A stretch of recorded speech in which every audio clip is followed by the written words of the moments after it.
hype, and it had a lot of excitement coming in. We want to give credit to Thad Gene on the win. It was so tough and so close with the split decision, and obviously to Jason Jackson too. They both had different strengths, and I think you saw that tonight. So it was almost like a stalemate at times. It could have gone the other way as well. So obviously Thad Gene is very excited. We're excited for him. He's a homegrown star. He's going to be one of the faces as we move forward. So I think it's going to be a dynamic matchup with him against Logan Storley, and you know, such different styles. And Thad Gene over the next couple of months, he's going to have to figure out how to stop those takedowns. And Logan Storley is very, very, very strong. So we're excited about that finals coming up in August. And then on the other side, I think we're also going to have a difference in styles too, with Mobley just kind of mauls his opponents, and tonight was an absolute dominant victory. And then you have Pinedo. You know, I sat down with him a couple times this week, and he said he was going to do exactly what he did, which was a first-round KO. He said, I was dominant over Gabriel Braga both times, felt like he should have won both fights. And tonight he certainly cemented that trilogy. So I think we're off to a really good start. 2 of the 8 finals are set for our finals coming up in August, so we're super excited. I don't want to forget the guys on the opening card as well. I thought our first 3 fights were absolutely amazing. They came right out. The 2 local guys that came out the first fight really set the tone. The crowd here in Nashville was great. We've been here for 3 or 4 days, and we can't say enough good things about this town. We most definitely will be coming back. So a shout out to those guys as well. So now we'll just open up for questions, and whatever you guys got, fire away, and we'll get to it. Coach over here, yep. How did you have the main event scored? Well, I was talking to some of the guys in the front row. There was a couple of buddies of mine from the Challenge and MTV, and they had bet on Jason Jackson. So they were trying to get me to tell them, because I get the results before, obviously, it's announced. And honestly, I said it could have gone either way. I really didn't know how the judges were going to score the takedowns, and Thad Gene was just on with the guys. And he said, and I thought it was kind of a good quote, he said, what's a takedown without damage? And I think kind of the new rules in MMA are, if you get taken down, you get right back up and there's no damage, then you don't get credit for that. So I think because of those, the 130-27 is probably why that was the Thad. Split decision is probably the right call, because you'd probably have it different than me, than her. So I have no issues with it whatsoever.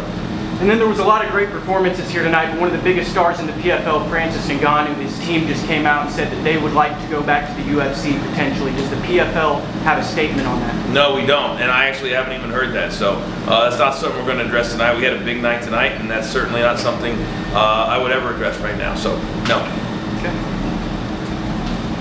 Coach, when you have a undefeated young fighter like that, obviously, a lot of people coming into this week were saying this could be a McGregor Aldo moment. Almost saying the only way he can win is with that one shot. Yeah. When he proves himself over 15 minutes, no matter how the judges scored it, how good is that for his life here with the company? Mike, that's a good question. And I've said this a couple times this week, that sometimes you can win even when you lose. Right? If you go in, and I think so many times people get so tied up in the 0 on one side of your name, and in MMA, that's not what it's all about. It's about going in, and that's certainly what we've been preaching to the teams that fight here. I'll be honest with you, we weren't happy with a couple of the fights tonight on the undercard, and we let the guys know that, because we're not going to sit back and just take the fights and let guys walk in and maul. So for Thad Gene, we talked to him a lot, and Jason Jackson. He said, guys, we're behind you. We're going to push you. We want you guys to be the faces of this organization. So for Thad, I think if he goes back and watches the tape, he's going to learn a lot of things. He's an awesome guy, and he's the right guy. And when you're an MMA organization, you got to have your 3 or 4 stars that you build around. And he's certainly one of ours. He's a homegrown guy. I thought tonight was a big time learning lesson for him, because it's kind of like if you're a quarterback and you've never been to the Super Bowl before. You don't really know what it's like when the red light comes on. Everything's different. The length of the day. You know, you're waiting to fight until midnight, when sometimes you're used to fighting at 8 o'clock. That's a different thing. When do you eat your pregame meal? All that kind of stuff. So I thought he really learned a lot tonight. Getting the victory was an added bonus. But even if he would have lost tonight, I still don't think that would have hampered his progress. You got to remember, he wasn't even supposed to be in the tournament this year. He got in because somebody else got pushed out. So I also say this, that to be great, some of the all-time great fighters, whether it's MMA or boxing, they've had those stepping stones, they've had those tough fights. And you have to have those great moments when you're growing.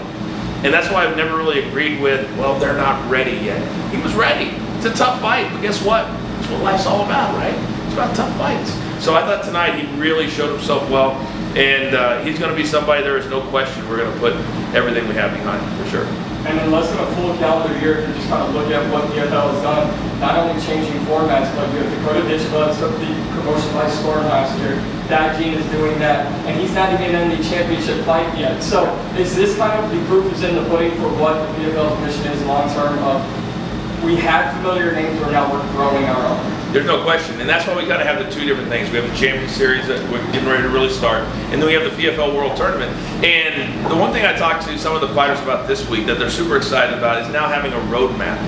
And that's what announcing all these Champion Series dates is all about. Because as a fighter, here's what we want, and we're not dancing around it. That if you continue to win and be successful and be exciting, we're not going to be backing guys that are not exciting. That's just not what we're about anymore. And in 2025, we can't be. I don't care what MMA organization it is. So now you're talking Ditchbud. She's excited. She's a knockout machine. You got that Gene, big, strong, great looking, and he can knock out too, and he's charismatic. And then you also have to be able to talk. If you can't talk, you can't get over. So that is 100%. We're not hiding it. And we're also focused on what we're doing. So a lot of people want to, and it's not picking on him over here, but we're not focused on the UFC. We're focused on what we're going to do. UFC was where we were 20 years ago. And guess what? One foot in front of the other. We have nights like tonight. We have nights like we had in Orlando. That's how we get people to watch. That's how we get people to pay attention. But you got to put on good, exciting fights. And that's what we're all about, man. And last one for me, coming into the semifinals, a lot of announcements made about the promotion. Yeah. A new app, going on the road, fan-friendly ticket prices. It's like you guys are listening and adjusting on the go. What do you make of the changes that have been recently announced? I love it. I love the meetings that we're having, and you got to understand, we brought in a lot of good people. And I have a lot of sayings that I like to use, but I always say there's levels to this game. And not everybody's built to be on the highest level, or built to be in MMA, or built to be in pro wrestling, or built to be in combat sports. But we've got a lot of really good people on the production side. You got somebody standing right in front of me right here who is next level when it comes to running stuff around the world, understands how you build it around the world. And the one thing that we're really focused on is building all the different PFLs, the Africans, the Australias, the Minas, the Europes, and the app is a huge part of that. Because we heard the fans. We understand they wanted to see Paul Hughes and couldn't. But sometimes when you're building a promotion, remember we're only 6-7 years in, it's different now. Streaming is now a big thing, and 7 years ago it was not. And so now having the app and having it be such a unique app, and having fans in the United States be able to watch all the fights around the world, now we can make those guys stars, and not just the Paul Hughes, but we can make the stars in all of the different promotions, and eventually build what I like to call the Champions League of MMA, just like they do in soccer, and then have all of the big fighters either come to the United States or have the big fights in wherever it is. But we're certainly not just focused on the United States, but we're focused on fans first. And that's why we started the $25 tier to get in. We want people in the building, but we want people watching. And we want them enjoying it. We want it to be positive. I'm so sick and tired of the negativity all over social media, not just with this, but with everything. Tonight was fun, wasn't it? Wasn't that fun?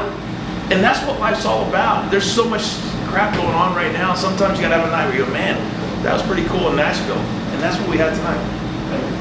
Well, back here. What's up, man? You mentioned obviously, you brought Paul Hughes there. I mean, a thought one was during the week it was announced this Barnelli and Colby fight is happening next week in Wichita, and that's going to determine who fights is whenever we went out next. I guess what's the reasoning behind going a different route instead of the Paul Hughes and Nurmagomedov? I don't think that's been announced yet. I don't think that's been confirmed yet. So we actually talked a little bit today. So you might be getting ahead of yourself a little bit. Oh, sorry. That's okay. That's okay. But as soon as we can, we will. And that's the other thing, man. We're going to listen to the fans. We're not here to drag stuff out and say, Paul, you got to fight 2 other guys to get back to him. That's not what we're all about. But we also have to make the right fights. We got to bring the right fighters at the right price. And that's the other thing. You guys saw a lot of, coming into this year, fighters that got brought in that were just honestly paid too much money. And right now, we're setting a new bar. If that Gene continues to win and win and win and win, he's going to make more and more money. That's how it's going to work. And so with a guy like Paul Hughes, we want him back in. That was probably the best fight of the year in January. Wouldn't you agree? Definitely. Right, definitely. Don't you want to see that again? No, I want to see, but it was just the promotion tweeted during the week that this other fight. Bro, understand this.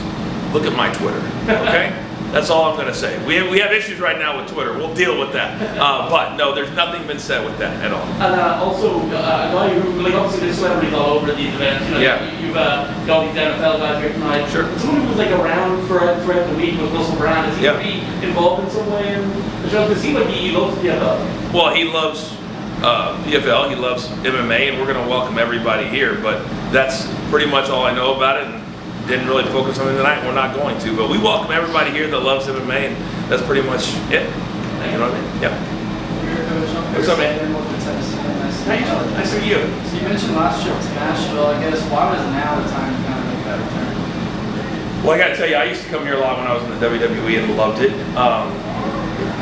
And I got to tell you, I've been here 4 days, and the vibe's amazing. The people are amazing. It's exciting. But also, you saw all of our fans on the local news. The Titans welcomed us.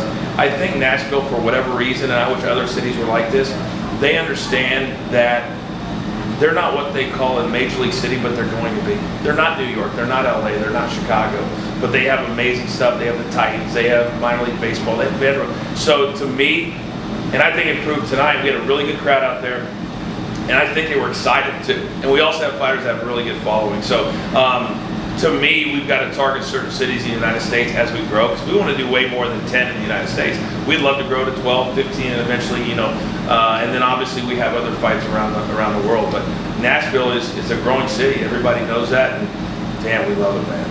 We really, really do. And obviously it's a big like entertainment city in Yeah. general, but you kind of hinted at it there. I guess what have you noticed from the actual MMA fan base? It seems like it's a little more than just people coming out because they want to see the fight. I mean, it seems like knowledgeable fans out there. Oh, no doubt. I went out the other night. I mean, not too late, of course, but I went out for a little while, and I just had everybody was coming up. And normally they're asking about WWE. This was all PFL, and this was all because we have the right promotion. You got to give Thad Gene and Jason Jackson credit. They were everywhere. But there's a reason it's called a promotion. You have to promote the fights. And it's prize fighting. And a lot of times we've lost track of that in the last 15 or 20 years. You've got to, if it's going to be prize fighting, you're fighting for money. And why do they want to come out? Because they got to care. You got to care about your main event fighters. You got to care about your co-main event fighters. And I think Nashville, it's also the Midwest, really nice people. I come from Kansas, and we're going to be in Wichita next week. I can't wait to get there. And I think that matters, and I really, really do. And there's just great people here. So this has been nothing but awesome. And everybody who calls it, yep, bring them on out. That doesn't always happen.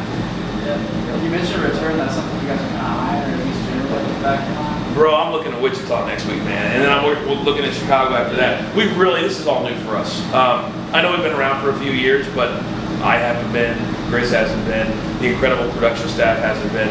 It's really a new PFL, and the fighters will tell you that. This was like the first time, I talked to a lot of the fighters this week, and they want to be here.